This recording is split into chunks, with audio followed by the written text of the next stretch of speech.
I don't bet sports in the traditional sense. I don't bet NFL sides, NFL totals. I don't really care who wins the games because I don't think there's much of an edge there. And I have a crippling addiction to EV. But I do know there is a big edge in NFL player props. And so that is where we have dedicated an insane amount of our time and resources to discuss NFL player props today. I am joined by two members of our props team, Mark Dankenbring, and many of you from the prop streets know Cort Smith. We're going to talk how to beat NFL player props in 2025, a peek into our process for the official props release subscription, how the market has changed, spots to watch, mistakes people make, and tons more. I want to start with ways in which the market has changed. And, Cort alluded to doing this for 8 years. When I first started betting NFL player props, I did not need projections. I did not need a team of math bros telling me all kinds of data and median mean stuff and everything else. I would open it up, look at it. They would be so far off based on player usage. Lines would be massively inflated. I could just fire off from the hip and just totally smash. The market has gotten far, far, far more sophisticated here as we sit in 2025. Mark, I'm curious what you think or maybe I'll go to Cort here since he did say he's been here for doing this for 8 years. What do you think ways in which the market has changed the most here over the last, I don't know, I want to go back 8 years. In the last 4 years or so, how do you think the market has changed, Cort? Yeah, well, I mean, they've certainly realized that the median is lower than the mean, because I really think that, yeah, even 4 years ago, we were kind of seeing lines like it was pretty close to mean outcomes of players. They were just kind of setting them to averages, and it didn't take much to figure out that like that was a bit too much. So we've been tracking data for about 4 years at ETR, and you can kind of see what's been happening here. We've got this chart showing the average line for passing attempts and rushing attempts since 2001. And it's just been a downward trend from 33.9 in 2021 to 31.8 in 2024, which is a massive change. And you might think that, if passing attempts, it's a league macro thing, passing attempts are going down, rushing attempts are going up. But we're seeing the same thing in rushing attempts from 13.0 4 years ago to 10.1 in 2024, which is just an absolutely massive dip. Same thing on the receiving yards and rushing yards. We've gone from about 37.3 rushing yards in 2021 down to 34.7, and then a 4-yard dip in rushing yards. So, yeah, like really 4 years ago, even 4 years ago, definitely 8 years ago, but even 4 years ago, you really could have just blasted unders across the board and made a profit. In fact, looking at our tracking stuff, I know in 2001, if you took all bets and took them all under, the ROI would have been about 5% for you. And that's including, that's taking the juice into account, and that's betting just everything across the board. That changed quickly. We didn't see that again in 2023. But yeah, I mean, that's been the obvious change and it's tough for me because I was a huge under guy. Yeah. So I have to admit that like the adjustment for me has been real, like just sort of getting that out of my brain of like, it's the under is the best play. Like that's no longer the case. Yeah. So you would have had to like waterboard me and tie me up in order for me to get me to bet an over on a player prop not that long ago. What we've seen, Mark, is that we bet overs, unders. I mean, we bet everything now. And it's not just an effort to keep the books honest. We'll get more into how the books are reacting to us and what we do in a little bit here. But it's not just to keep books honest. The difference is this whole mean median thing that the books seem to figure out where, there is so many more outcomes that end up under, even if Jamar Chase goes for 200 yards, all the times that he gets hurt, all the times he leaves the game early, all the times that he gets 10 yards or 50 yards or whatever, it all gets dragged up by the time the averages get dragged up by the times he gets 200 yards. And so you mess up on the median. Mark, anything else to add here on what we're looking at with ways market has changed and unders? Well, just frankly, for unders, we've been tracking how many bets we take that are overs or unders every year that we've had an official props product at ETR, and in 2021 was our first year officially tracking there, and we had 72% of our bets as unders in 2021, and then the 3 years since, it's been between 55 and 60%. So we're still leaning into under bets a little bit more than overs, but again, 72% versus last year it was 58% of under bets for us, so a pretty drastic change there. I also think too, just way more eyes on the NFL props market at this point. People have caught on that it's an exploitable place to bet and make consistent ROI year over year. So we see markets sometimes open Tuesday, Wednesday, and if a line is egregiously off, we see that kind of hammered into place a bit earlier, and that's something we've had to adjust to year over year, as well as kind of when can we wait and attack certain lines versus when do we think, oh, this line is for sure going to move, we should release this to subs, and hopefully they can get down a little bit of money on it. Yeah, and I don't want the people to take this listening like, if you don't ever buy any of our stuff, you never see what we're doing. I'm not giving you license to just go out and blast a bunch of overs. And what I'm definitely not giving you license for is if you go out and blast an over and your player gets hurt and he leaves early, don't ask for a refund, man. Please. It's sad. It's pathetic. Part of the reason that unders were valuable, and I still think are valuable, when you bet an under, you get the injury out. Of course, that should be baked into your line, into your projection. That's all in the game. And so, God, if you go bet an over and your guy leaves early, please don't whine to the books that you want a refund, man. It's all in the game. Not that I'm on the book side. I'm not on the book side, but I'm always against the whiners. Okay. I just had to get that off my chest.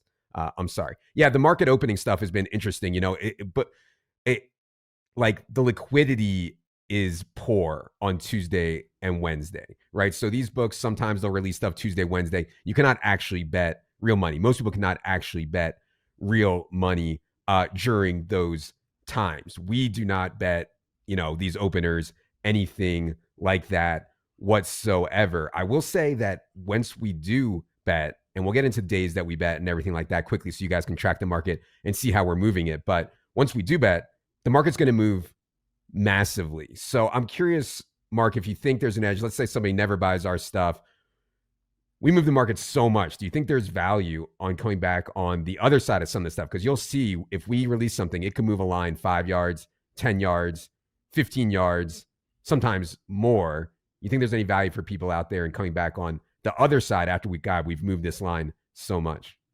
I think there certainly can be immediately after we release something, because it seems like, there's one book in particular I'm thinking of that our subscribers have caught on to as well. When we release something and, all of our subscribers go in and bet on one side, then typically it seems like the algorithm at that sports book can overreact and move the line quite a bit the other way to open up arbitrage opportunities or middle opportunities where you can kind of guarantee yourselves a profit if you were to bet both sides at that point. But again, betting both sides on the same book can get your account limited. You could get banned doing that. So yeah, it's not for everyone.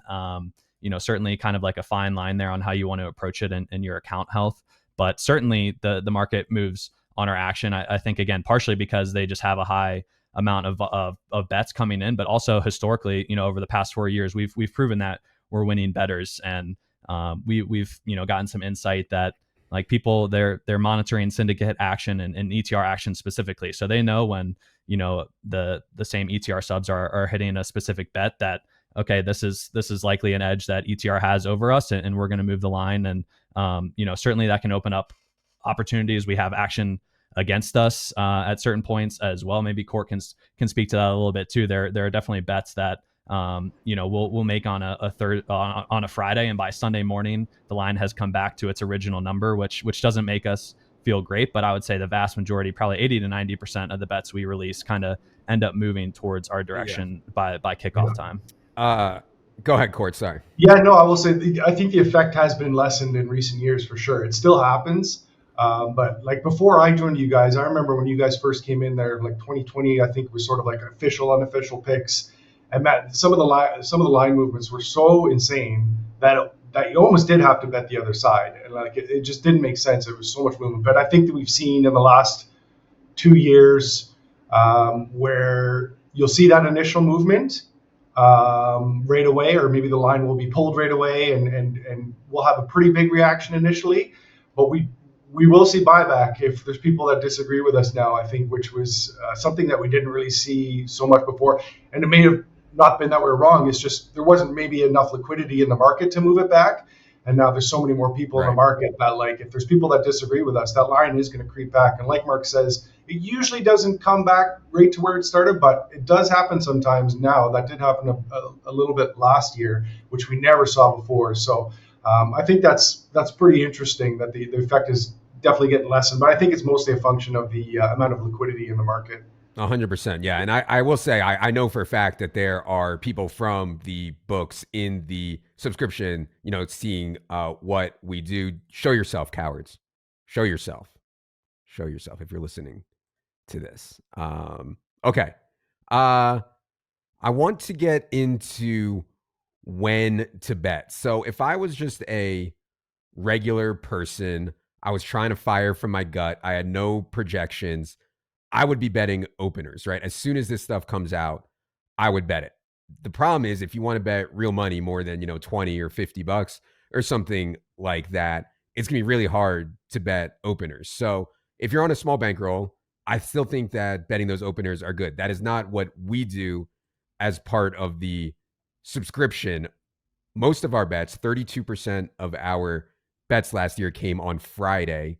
31% of our bets came on Saturday. 13% of our bets, 12.7%, came on Sunday. And so my point is that we are betting into mature markets after everybody else has bet, everybody else put their opinion out, everybody else thinks the line is right. Whereas that is when we are making the majority of our bets, especially these Saturdays and Sundays where almost everybody has gotten everything off their chest already. So Mark, any more thoughts and how we think about when to bet here as part of the official prop sub? Certainly, it's a lot of waiting for the market to become more liquid, as you alluded to there. But it's also, all of our NFL props bets are primarily based on projection edges. And come Friday and Saturday is when we really start to feel the most dialed in our projections process for that week. A massive reason for that is we get a final or an injury report filed for every team on Friday for that upcoming Sunday. And pretty much the basis for projections, what I tell people all the time is like, the starting point is who's going to be on the field and how often are they going to be on the field for us is a huge point. So if a player is questionable leading into the weekend or is limited in practice Wednesday, Thursday, and then gets cleared on Friday, that's huge for us on the projection side to know, okay, this player is going to be available for us. So Friday and Saturday is when we really start feeling comfortable, I think, across the board on projection inputs and can feel confident firing into a liquid market. Yeah, and I mean, the limits on Saturday and Sunday, especially Sunday, get pretty big. I mean, you can bet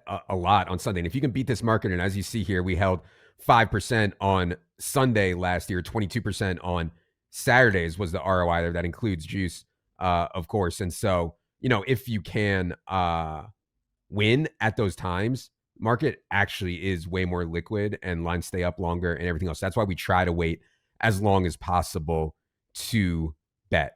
By the way, if you are into NFL props, and if you're listening to this, I assume that you are, we do have two options for you this year. First is the official NFL props release subscription. This is where we release plays through Discord/Telegram. You also get access to the full stat detail, which I'll talk about in a second. Part of the NFL prop sub, we also release alts/longshots there, things like odds to lead the game or slate in receiving yards.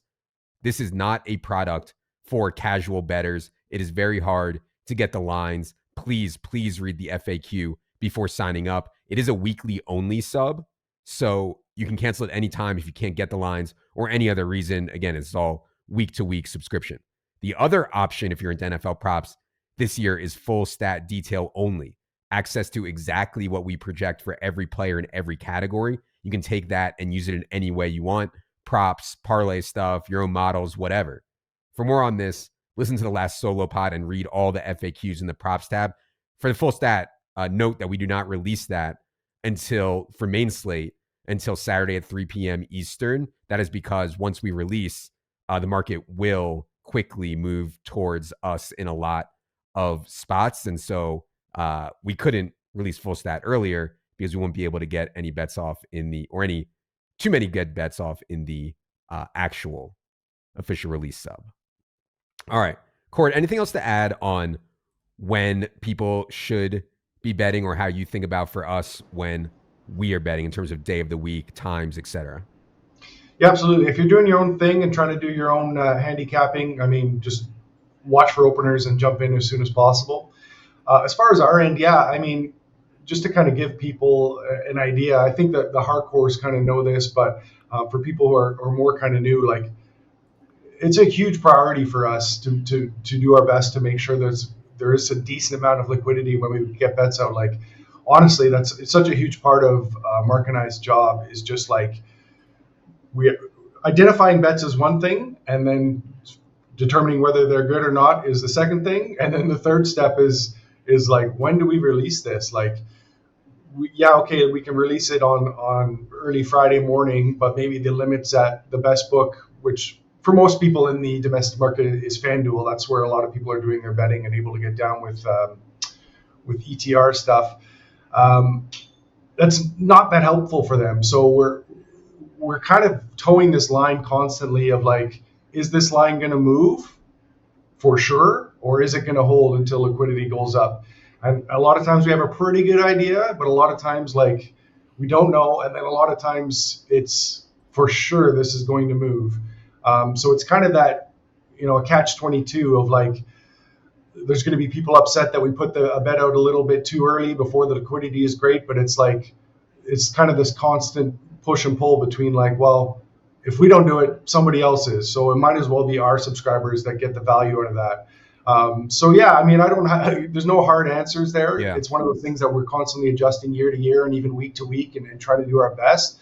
But yeah, just to give people an idea to know that, like, there's a lot of thought and consideration that goes into when we release bets, and it's hard to please everybody. But certainly our intention is to get, like, I would say, like, 80 to 90% of our bets to a widely available spot where they're pretty much available across the board. Yeah, and across the board includes like all this shady stuff too. We do not recommend anyone bets offshore, bets with like Johnny on the street or anything like that, but we know that stuff is going on and people have some crazy outs for sure, and those are obviously great accounts to have if you're trying to bet props. There's no doubt about that. I do think one thing that the legal books do that has been a benefit for us is just posting more markets. I mean, for these primetime games, for these island games, my God, man, it's like the Super Bowl in terms of props almost now for almost every island game, or a lot of the island games. I can bet on bands like, will Patrick Mahomes go over 300 yards? We go over 350 yards. We go over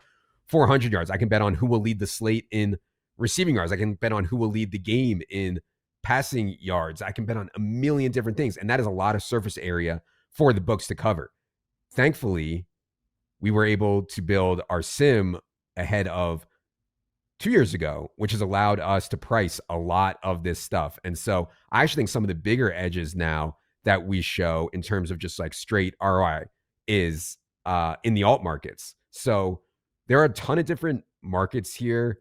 Cort, maybe you can talk about the official ones that we look at, and then and I think for people that are just trying to do this casually on their own, they would love the alt stuff. And if you're doing it with us, that's fine too, because we'll try to drop as much alt stuff as we can, because it's this whole idea of like that people love, trying to turn a little into a lot by having plus EV long shots. In other words, we make I'm just throwing out numbers. We make Devontae Smith 4-1 to lead Thursday's games in receiving yards, but you're getting 8-1 on the book, right? It's still unlikely to hit. It's still a 4-1 shot. We make it, but you're getting 8-1. Obviously, it's a really good bet. So I like that stuff. I think a lot of people like that stuff also. But yeah, Cort, any more thoughts on markets that we're looking at and what people should be looking at? Yeah, just in terms of the general stuff, I mean, it's a little bit tricky. We don't want to give too much of our edge away. So I don't know if we can get into like super detail. I think people that paid close attention to the type of stuff we release probably are wise to it. One thing I can say, I think, is that like volume-based stuff, receptions, pass attempts, rushing attempts, stuff like that is generally going to be less efficient, or maybe I should say easier to project, with just a little bit less variance. So over the years, I think anybody who's been betted in these markets a lot kind of understands that like, generally speaking, if you like a passing attempts play and a passing yards play, you should probably be leaning towards the volume. It's a little bit more projectable. So I don't think we're giving away too much there by saying that. In terms of like bet types and stuff, I do think it changes year to year. Quarterbacks are probably a little bit easier to project Yeah. than say, an RB4 or a wide receiver 5 type of thing. It's just going to be a little bit more knowable outcomes. So stuff like that is probably going to be a little bit more profitable, but that's also reflected in the amount of liquidity that's typically available Yeah. in the market. And then I'll just add on the alt stuff as well, Adam, like for people who are interested in that kind of stuff, like we put out a lot of plays, but once the projections are released, we're happy to kind of open up. We won't give you the link to the sim, but we're happy if you have a specific question and you want to know what price we make Mahomes 400 yards passing for that game. We can do that, and we're happy to answer those questions if you want to tag us in the Discord with that kind of stuff. Yeah, one thing I would say is that we have spent a ton of time and effort backtesting all of our stuff so we know what categories we are best at. In other words, like we know what categories our projections perform the best at, and we're able to attack those harder than others. So, there's a lot of sophisticated stuff going on behind the scenes. And like, if you really want to beat this market and do it as like a semi-pro, pro kind of level, I feel like that is the kind of stuff that you certainly need to be aware of, where your projections, where your median, where your means are, how good is your sim in certain different categories. One question people ask all the time, Mark, is like, how fast do we update our priors? Like we have priors, I have priors, we all do. We all have baselines for all the players that go into all the models all summer for months and months and months. And then people are like, oh my God, did you see in week 1, X guy did this? You guys need to throw away everything and go back. So people are always wondering, how fast do we update our priors, our baselines? How do we think about stuff early in the season? Because I do think that's sometimes where some of the biggest edges are. It's also a hard time because we have the least amount of information. So how do you think about updating priors in early season betting, Mark?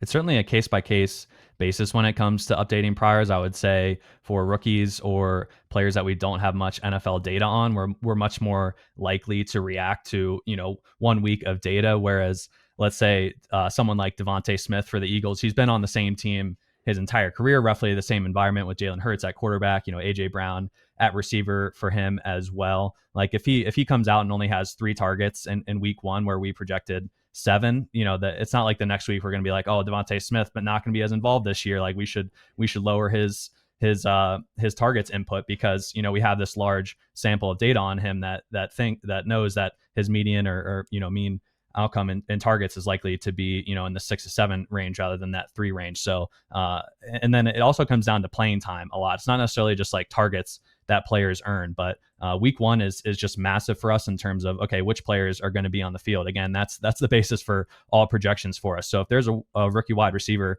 we can talk about Isaac Tesla or Luther Burden or something, these guys that are kind of ramping up fantasy drafts. Like if they might only play 20 to 30% of the snaps in week 1, but if there's an instance where they're way more involved and just on the field more often, then certainly we're going to adjust to that.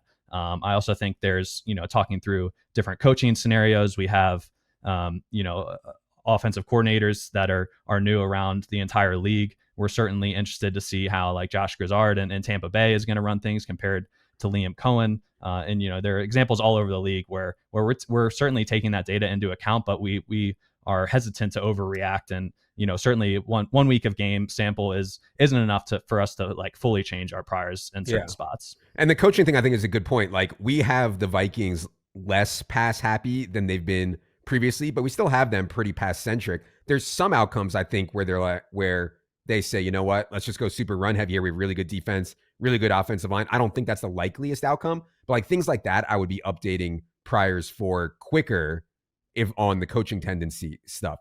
One spot I think people get tripped up, Cort, is like this whole drafting season and best ball season carrying over into props. I want to be clear with people. Our best ball rankings, our season long rankings are not aimed at winning week 1. We're trying to encompass the full season. And so, like there was one last year, I think, Cort, people were excited about Jalen Polk or something like that. And he comes out with like a line in week 1 of 40 yards, which sounds ridiculous in hindsight because Jalen Polk's like out of the league now or on his way out of the league. But my point is that when rookies get hyped up in the best ball and redraft streets, when people are looking for late season production, also, it can carry over now to the props market.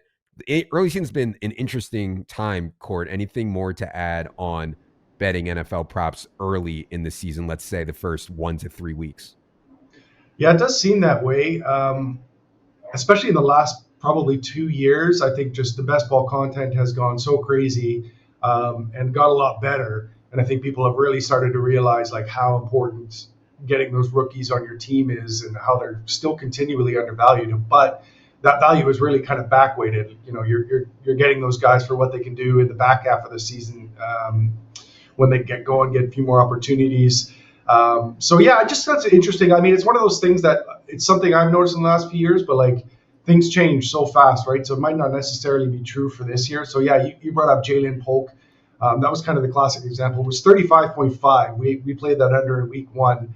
And then the next few weeks, he had a line of 20.5, 17.5, and 18.5. And then I think they just stopped lining him after a while. But yeah, we've got this chart. So we did a little bit of analysis here. This is looking at sort of the non-top 4 guys. So last year, the top 4 guys like Neighbors and Harrison Jr., I mean, their roles were kind of locked in. So I'm not really talking about those guys, but kind of talking about these late round guys who get hyped up by the ship chasing crew. Jalen Polk and Troy Franklin. I know he was a bit of a guy who was going late in a lot of drafts last year. And kind of looking at this trend line, we do sort of see that where it starts out a little bit hot. And, you know, my theory is best ball has a lot to do with that, or at least plays a part in that. And then we kind of see reality setting in, that line kind of dipping 10% across the board on average before, you know, what you want to see is that second half push. And like they're actually starting to contribute, and we're seeing their lines creep back up towards the end of the year. So, but again, like I thought that was a thing last year and the year before. Is that a thing this year? Like, I don't know, man. Things change so fast. Like I had a quick scan of some lines this morning. And yeah, like there's not much out there. I know Jaden Higgins had a line of like 15, 16 yards. So he didn't have he's kind of been anti-hype a little bit of best ball with maybe Christian Kirk being ahead of him. But, you know, Tesla is an interesting one. Burton doesn't have a line yet. I'm going to be really curious to see what his line is.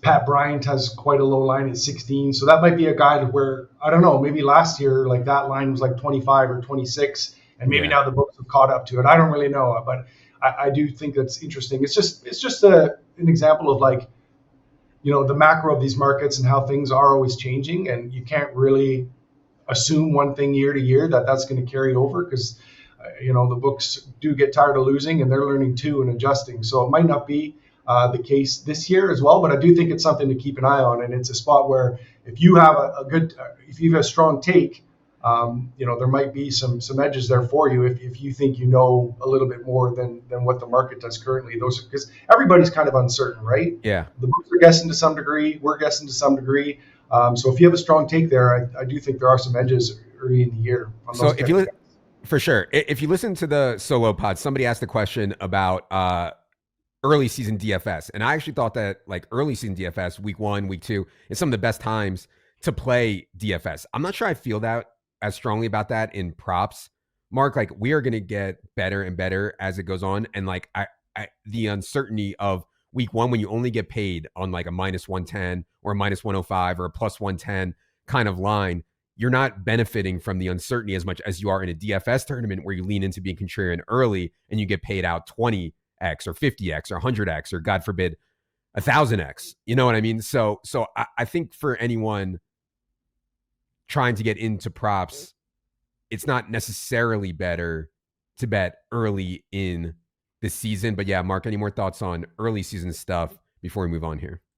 I think we had a much better approach to this last year, especially in spots where the playing time was uncertain. And because we were able to price the alt markets better, it'd be like, you know, let's say for week 1, you wanted to bet on Travion Henderson rushing yards. Like the lines on him and Ramondre Stevenson are pretty close, which is, you know, if you were in a fantasy draft, Travion Henderson is going 6, 7, 8 rounds ahead of Ramondre Stevenson, yet their rushing yard lines for week 1 are going to be about even. So if you think Travion Henderson comes out right away and is the lead back there, gets the most rushing attempts, or can just capitalize on efficiency rather than just betting his regular rush yards line, it might be better to look at the alt markets and bet like 70 plus rushing yards, because then you do get a better payout if you are right in that instance. Yeah. So I and that's something we attacked a bit heavier last year in a backfield like Denver, where it's like, man, we don't know this week if it's going to be Javonte Williams or Jaleel McLaughlin or even, Tyler Bidet that 1 week that he was expected to start. We're a little uncertain on the market, so we might not bet into the specific rush attempts lines, the baseline there, but we could bet like 15 plus rush attempts on a player if it does consolidate on them, and you do get a better payout if you're correct in that regard. I mean, you need to be able to price this stuff. You know what I mean? It's like, well, what should it be that Jaylen Warren gets 15 plus carries in week 1? Well, God, I have no idea. But we are able to price this stuff and all the distributions through the sim, and that has been a huge value add. And yeah, to Mark's point, 4 years ago, you couldn't bet this stuff. You couldn't bet. There wasn't a market for will Jaylen Warren have over 15 carries, over 20 carries, over 25 carries? That just like wasn't a market that was out there. Now they have that for like every single player. And so we continue to do our best. And I think we've done a really good job being able to price all of the markets that they put out there and try to find the best spots for them. All right.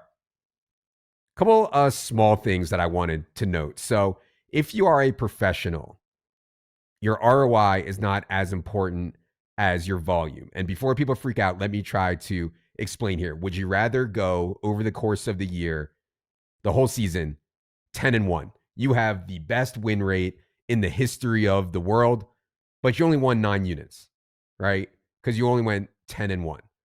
Or would you rather have a 3% ROI and have bet 500 things or 700 things or 1,000 things over the course of the season?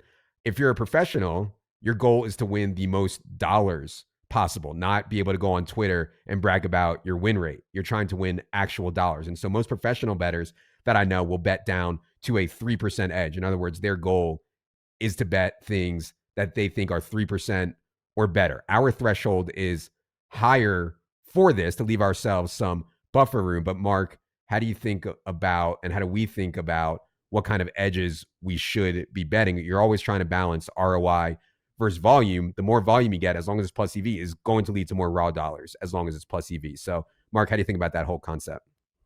As Cort alluded to earlier, we're so cognizant of when the market is like fully matured or when a bet is available on multiple books that, certainly we're more out there for trying to maximize like the ROI for our subscribers and customers. We know that based on how quickly the market moves, the bets that we release, our subscribers aren't going to get that exact price every time. So we do bake in some more room on these lines so that, if we release something at minus 105 and the subs can't get there to minus 120, then there's still an edge there for our subscribers to get. So in that regard, we're heavily focused on creating bigger edges and ideally baking in a higher ROI there. And then also, there are instances where, let's say there's a specific quarterback on the week that, we have projected the team differently than the sportsbook, and we have the quarterback going over on pass attempts, completions, yards, all 3 categories. We may pick just one category to release as an official bet, as to not kind of overload and go all in on a certain spot to help,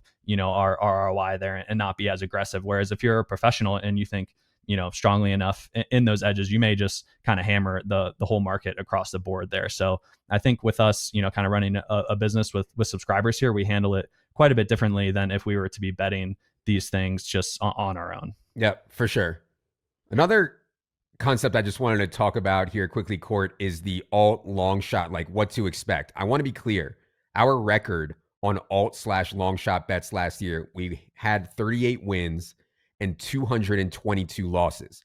However, we had a 17.62% ROI on those, positive 17.62 ROI. And I know some people are listening to this and be like, how could you go 38 and 222 and have a 17% ROI?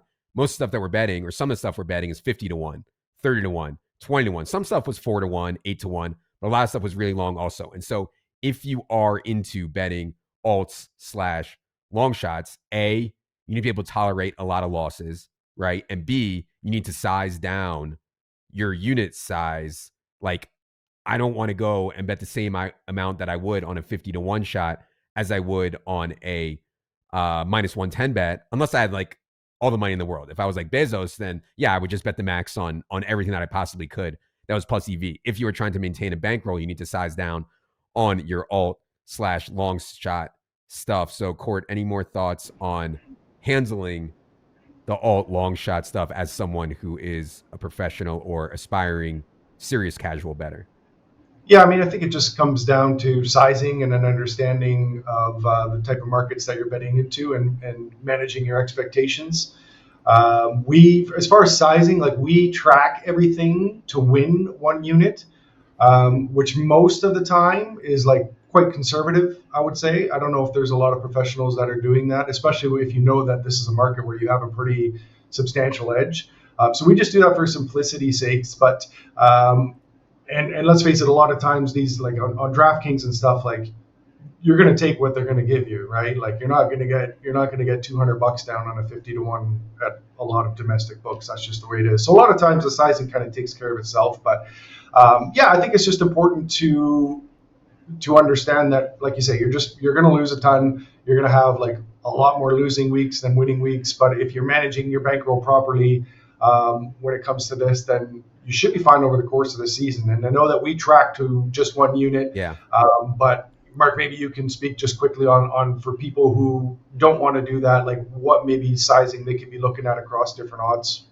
Yeah, let me just before you go, Mark, I just want to say this is how like scummy people like mess with their records, right? Because they just they don't use the same unit size for everything. They hit a 50-1 shot. They're like, I'm up 50 units. So we're tracking everything to win 1 unit, right? If it's minus 110, it's the equivalent of 110 to win $100. If it's 4-1, it's the equivalent of 25 to win 100 in our tracking stuff. So I just want to put that out there. Sorry to cut you off, Mark. Go ahead. No worries. And to be honest, it's a really individual case by case basis. Once again, here, a lot determining on your bankroll and how much you're willing to kind of float for a given weekends, and just in general with these long shots stuff, like, even if we make something, even if we have a massive edge on these long shots, a lot of times it's like, oh, we make this 6% to happen while the book makes it 3% to happen. That still means you're losing, we expect to lose 94% of the time. So it's just kind of the mindset of, yeah, these are long shot bets, not going to hit very frequently. You do kind of want to, if you have a bigger bankroll, you probably want to set yourself up to, if you do hit one of these long shots, it's like a meaningful boost for you. But again, if you're, a much more casual bettor, just kind of betting $10-20 on stuff, I would recommend maybe just throwing $1 or $2 on these really long shot bets. Yep. Okay. In terms of results, Mark, I don't know if you have anything to say about our results over the last, what have we been doing this? 1, 2, 3, 4 years we've been doing this. Our results you can see on the screen here. Where, like we talked about, if we were betting openers, if we're betting off market lines, if we're betting on offshores, on PPH or whatever, it would look better. This is late mature markets. This is widely available stuff at the prices we release. So yeah, Mark, anything else to add on our results here over the last 4 years? I think, Adam, and you can comment on this as well, but like the ETR, we've just pumped so many resources into making our projections as accurate as possible, and our goal is just to have the best projections in the market. And I think that's been the case, and we've been tracking some competition as well from other sites that publicly post their weekly projections on players, and consistently year over year, ETR's player specific projections have been the most accurate in the market when it comes to predicting the outcome of player stats specifically. So and while we have been the most successful there as well, we're continuing to try and add edges on top. Like one market that we've kind of struggled with in the past is running back receptions, and how to bet those, and a lot of times it's like game scripts. It's like, does this running back get a 2-minute drill before halftime, or are they out there in garbage time at the end of the game?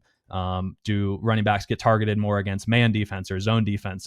And we have some data partnerships now that have given us some some really insightful data on which teams kind of funnel targets to certain spots, and so we've just been trying to improve our process and improve the inputs into all this stuff year over year. And it is like, we often say, oh, this is baked in, or weather is baked in, the defensive structure is baked in. Like, we've really tried to incorporate all this into our projections process year over year, and I think it's paid great dividends, and hopefully we continue to grow in that regard as well. Yeah, I mean, I talked about this a little bit on the solo pod. Hopefully you guys listened to that, but staying ahead of this market, like having the best projections, is outrageously expensive. Like, if you told me when we started ETR what we'd be spending to keep our projections ahead of market, I would have just been like, we shouldn't do this. It's impossible. It's too expensive. But this is what it takes now, like an army of ball knowers and data side people and modelers and paying for data and scrambling for information that is not in the public. Yeah, that's what it takes these days to win. And so when people ask, oh, it's so expensive, why is it so expensive? I try to explain that. And some people that know are like, Adam, this is too cheap. Like, this should be $10,000 for the whole year. And like, the people that know, I get it from that perspective too. So it's been a tough line to walk. But yeah, I talked a little bit more about that on the solo pod if you guys want more on that. All right. Anyways, this was a fun and good look at props. Hopefully it helped you guys out for your own props process for this season. Cort, you have something to add here before we get out of here? Well, yeah, I just think it's good to maybe set the expectation. I think that people who don't follow this too closely see, like, we looked at that graph earlier, like, it's all over the place, right? Like 22% ROI, 14% ROI, 9% ROI, and then 2 years ago, basically broke even, right? So like, that's a pretty huge gap. So like, I think that to set the expectations, I would say, like, in that 2023 year, I would say we definitely ran below expectation. And then last year at 14% ROI, we ran above expectation.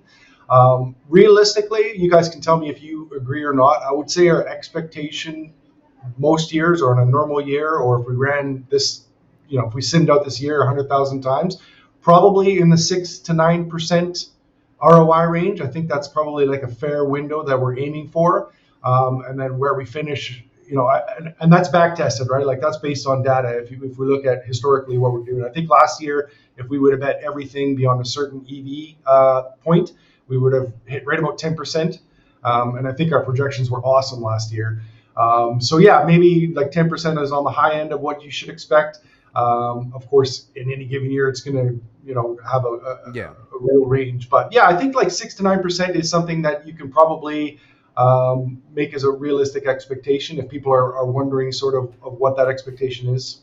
Yeah, I mean, so we bet 386 things last year, right? If we said, oh, we're just going to bet 100 things, that was kind of my point on the volume versus ROI. If we said we're just going to bet our best 100 things over the course of the year, the ROI could be way higher, but we're trying to get volume out to the people. So like I said, we bet around 20 a week last year, 386 total official bets on the sides thing. And then also over 250 alt/Longshots, 38 and 222 in the alt/Longshots. So yeah, the expectation is relative to what you're aiming for, as Cort said. And thanks to our back testing, we know how many bets we can release each week and where the threshold needs to be to stick in that 6 to 10% range. I think is totally fair and what we should be aiming for. All right.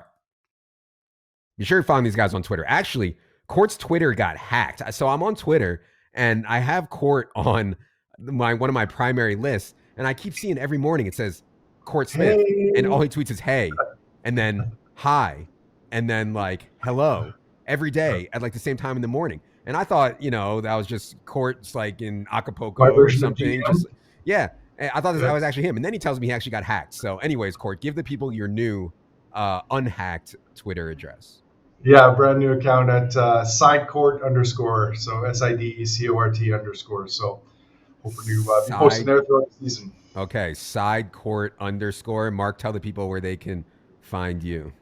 I've thankfully avoided the hacks thus far. So at Mark Dank, still going strong. You can follow me there. Certainly trying to tweet out as much positive info and useful info as possible these days.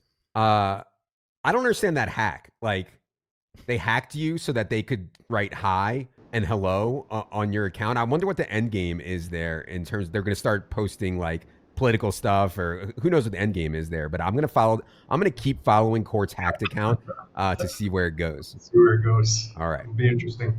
All right.